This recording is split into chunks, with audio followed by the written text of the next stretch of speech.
तरी मंचावर उपस्थित राहण्याची विनंती करतो. आदरणीय प्रकाश ताटे. हो बघा, या ठिकाणी विद्यार्थ्यांनी संचलनाद्वारे आपल्या तिरंगी झेंड्याला मानवंदना दिली आहे आणि हे संचलन म्हणजेच एक सैनिकी शिस्तीचे संचलन आहे आणि ते उद्याचे भावी सैनिक आहेत आणि ते आज आपल्या भारत देशावर इतर कुठलेही परकीय शत्रू असतील त्यांनी त्यांच्याबरोबर सामना करण्याची यांच्यामध्ये ताकद आहे आणि तेच या ठिकाणी त्यांच्या कृतीतून दाखवत आहेत. मला या ठिकाणी आवर्जून त्यांच्याकडे पाहून म्हणावं असं वाटतं, सरफरोशी की तमन्ना अब हमारे दिल में है, देखना है जोर कितना बाजू ये कातिल में है. अशा प्रकारची एक शौर्य त्यांच्यामध्ये निर्माण झालेलं आहे आणि असेच सैनिक असे विद्यार्थी आपल्यामध्ये घडवायचे आहेत. या ठिकाणी माजी सरपंच श्री हिराजी देडे या ठिकाणी उपस्थित झालेत. त्यांना सुद्धा मी विनंती करतो की यांनी मंचावर उपस्थित राहावं.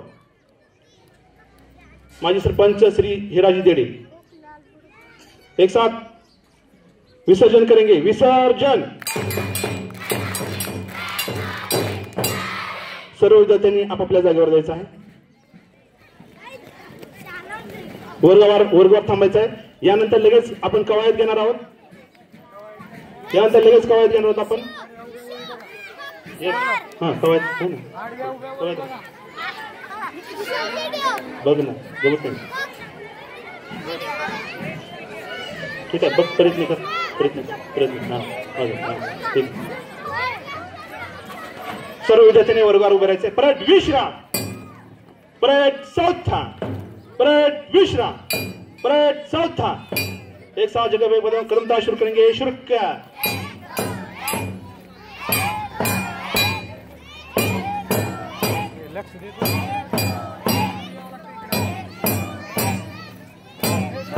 परेड थांब. परेड विश्राम. परेड सावधान. विद्यार्थ्यांमध्ये शिस्त निर्माण झाली पाहिजे. त्यांच्यामध्ये शासन, अनुशासन आणि शारीरिक क्षमता त्यांच्यामध्ये निर्माण झाली पाहिजे. या दृष्टिकोनातून आपल्या शाळेमध्ये विविध कला, कौशल्य, क्रीडा असे इतर उपक्रम घेतले जातात. त्यामध्येच कवायतीमुळे विद्यार्थ्यांमध्ये शिस्त निर्माण होते. त्याबरोबरच अनुशासन या गुणांचा विकास त्यांच्यामध्ये होतो. त्या दृष्टिकोनातून आपण या ठिकाणी आपल्या समोर हे सर्व विद्यार्थी कवायत सादर करत आहेत. परेड विश्राम. परेड चौथा. 1 से 5 खड़े प्रकार ढोल के साथ लगातार शुरू करेंगे. शुरू.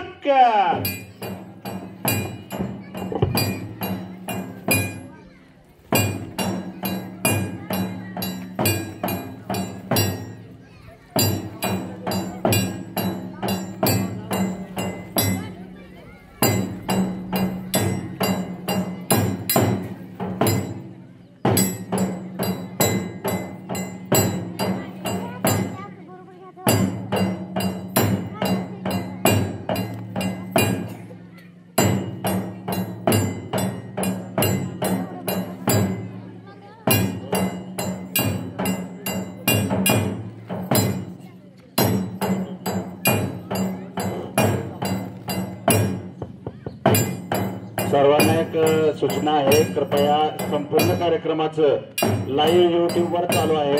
सन्माननीय भोसले यांचं जिल्हा परिषद प्राथमिक शाळा बसवंतवाडी शाळेच्या वतीनं त्यासाठी हार्दिक आभार. सर्वांना सूचना पुनश्च एकदा, युट्यूब लाईव्ह सध्या चालू आहे.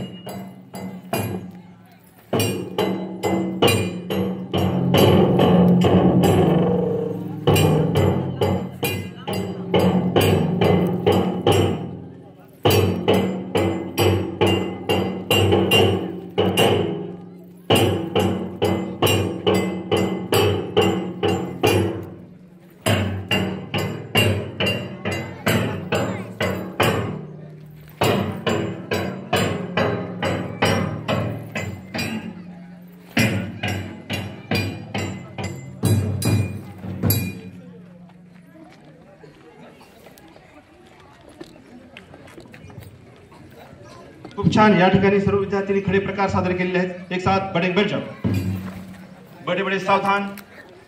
सर्वांनी ताट वाजायचं आहे. आपले हात समोर. एक साथ कवायद के लिए तैयार। बैठे प्रकार 1 से 5 लगातार ढोल के साथ शुरू करेंगे। शुरू किया।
खूप छान। या ठिकाणी उपस्थित नागरिकांना या ठिकाणी विनंती करतो की त्यांनी सर्व विद्यार्थ्यांचं टाळ्या वाजवून प्रोत्साहन वाढवावं। सर्व नागरिकांना विनंती करतो। या ठिकाणी आज 76वा प्रजासत्ताक दिन अखंड पूर्ण भारत देशामध्ये साजरा होत आहे। या प्रजासत्ताक दिनानिमित्त सर्व उपस्थितांना पुन्हा एकदा मी हार्दिक शुभेच्छा देतो आणि जे नागरिक या ठिकाणी उभे आहेत त्यांना विनंती करतो की आपण आस्थानस्थ व्हावं। कार्यक्रम बराच वेळ आहे। या ठिकाणी मला हे नमूद करावं असं वाटतं, आज हा जो प्रजासत्ताक दिन आहे या प्रजासत्ताक दिनाचं एक महत्त्व, आगळं वेगळं महत्त्व आहे। हा प्रजासत्ताक दिन साजरा करण्याचा जो आपणास या ठिकाणी आनंद मिळत आहे त्याचं कारण म्हणजे आपल्या ज्या राष्ट्रभक्तांनी, राष्ट्रवीरांनी या देशाला स्वातंत्र्य मिळवून दिलं, त्या राष्ट्रभक्तांना, त्या राष्ट्रवीरांना, हुतात्म्यांना देखील आज आपण या ठिकाणी आदरांजली वाहत आहोत, त्यांचं अभिवादन करत आहोत। आपल्या भारत देशाचा इतिहास रोमहर्षक आणि प्रेरणादायी आहे। आपल्याला माहितच आहे की आपला भारत देश 15 ऑगस्ट 1947 रोजी स्वतंत्र झाला, परंतु या स्वातंत्र्यासाठी अनेक देशभक्तांनी बलिदान दिलेलं आहे। अनेक राष्ट्रपुरुषांनी, राष्ट्रवीरांनी या देशासाठी आपले कुटुंब असतील झगडलेले आहेत आणि त्यानंतर आपल्याला हे स्वातंत्र्य मिळालेलं आहे। स्वातंत्र्याच्या वेळेस आपल्या भारत देशाची जी परिस्थिती होती त्याचा जर विचार केला, अत्यंत बिकट परिस्थिती, आणि स्वातंत्र्य मिळाल्यानंतर या देशाला एकसंधेत बांधून ठेवण्यासाठी आवश्यक होती ती संविधानाची गरज। एक असे कायदे निर्माण करणं गरजेचं होतं, का अशी राज्यघटना निर्माण करण्याची गरज होती ज्यामध्ये आपला हा जो भारत देश आहे जो विविधतापूर्ण आहे, या भारत देशामध्ये अनेक जाती, पंथ, धर्म, वेश आहेत आणि तो वेगवेगळ्या भागामध्ये विभागलेला आहे आणि अशामध्ये या पूर्ण भारत देशाला बांधून ठेवणारं, सर्वांना न्याय, समता, बंधुता या मूल्यांची रुजवून करून देणारं एक घटना आवश्यक होती। आणि त्या दृष्टिकोनातून आपल्या भारत देशातील जे काही तज्ञ, विविध भागातील अखंड भारत देशामध्ये जे काही विविध ठिकाणी असलेले जे तज्ञ होते, विविध भागातून आलेले होते, तळागाळातून आलेले होते, अशा तज्ञ मंडळींनी या ठिकाणी या राज्यघटनेसाठी एक अशी राज्यघटना तयार करायचं ठरवलं ज्यामध्ये सर्वांना न्याय मिळेल आणि त्यासाठी अखंड असे अविरत प्रयत्न करण्यात आले। आणि या संविधानाच्या राज्यघटनेला जवळपास 2 वर्ष 11 महिने 18 दिवस एवढा कालावधी लागला। त्याच्यामध्ये विविध समित्या निर्माण करण्यात आल्या होत्या।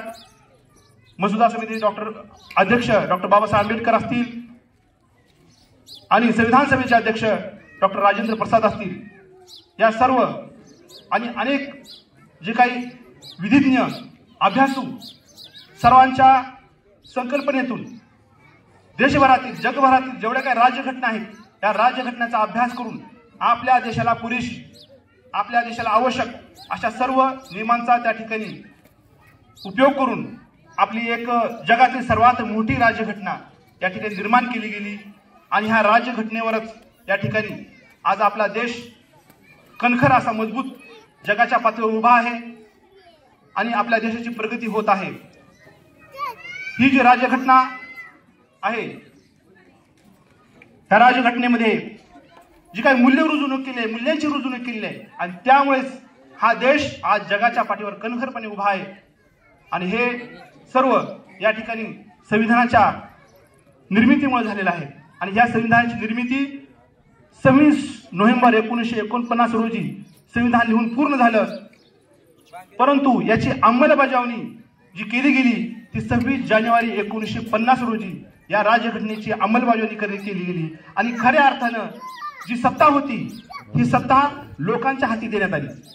कारण आज देश कुठलाही राजा चालवत नाही किंवा कुठलाही हुकुमशाह चालवत नाही, आज देश चालवण्याचं सर्व काही कार्य जे दिलेलं आहे ते लोकांच्या हातात दिलेलं आहे आणि म्हणूनच या प्रजासत्ताकाचं महत्त्व तळागाळापर्यंत पोहोचलं पाहिजे। त्या प्रजासत्ताक दिनामध्ये सर्व नागरिकांनी सहभागी झाले पाहिजे। एके ठिकाणी डॉक्टर बाबासाहेब आंबेडकर म्हणतात की प्रजासत्ताक दिन असेल स्वातंत्र्य दिन असेल हे दिवाळी दसऱ्याप्रमाणे साजरे झाले पाहिजेत, कारण ह्या प्रत्येक नागरिकाला प्रत्येक व्यक्तीला ह्या दिनाचं महत्त्व कळालं पाहिजे। आज प्रत्येक व्यक्ती देशातला प्रत्येक व्यक्ती न्याय मागू शकतो। या संविधानानं सर्व जे काही बंधनं आहेत ते तोडून टाकलेली आहेत। उच्च नीच कोणी नाही, श्रीमंत गरीब कोणी नाही या ठिकाणी आणि कुठल्याही जाती धर्मावर आधारित कुठलाही न्याय दिला जात नाही। याचं वैशिष्ट्य या संविधानाचं आहे, ही ताकद आहे या संविधानाची आणि म्हणून आज किती प्रत्येक पिसलेला व्यक्ती असू द्या तो सुद्धा न्याय मागू शकतो। आज प्रत्येकाला न्याय मिळू शकतो, तर न्याय मिळू शकतो आणि त्या दृष्टिकोनातून या संविधानाचं महत्त्व प्रत्येकाला कळणं गरजेचं आहे आणि त्यामुळेच आपण हा प्रजासत्ताक दिन अत्यंत उत्साहात अखंड भारत देशामध्ये साजरा केला जातो। त्यानिमित्त मी पुन्हा एकदा या ठिकाणी प्रजासत्ताक दिनाच्या सर्वांना हार्दिक शुभेच्छा देतो।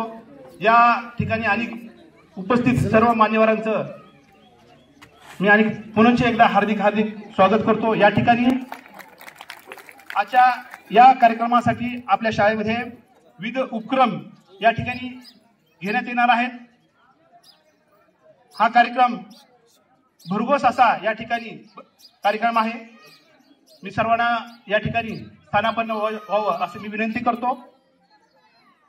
त्याबरोबरच आपल्या शाळेचे कर्तव्यदक्ष मुख्याध्यापक आदरणीय ऋषीदादा भोसले यांना विनंती करतो की या कार्यक्रमाचं प्रास्ताविक त्यांनी करावं। आदरणीय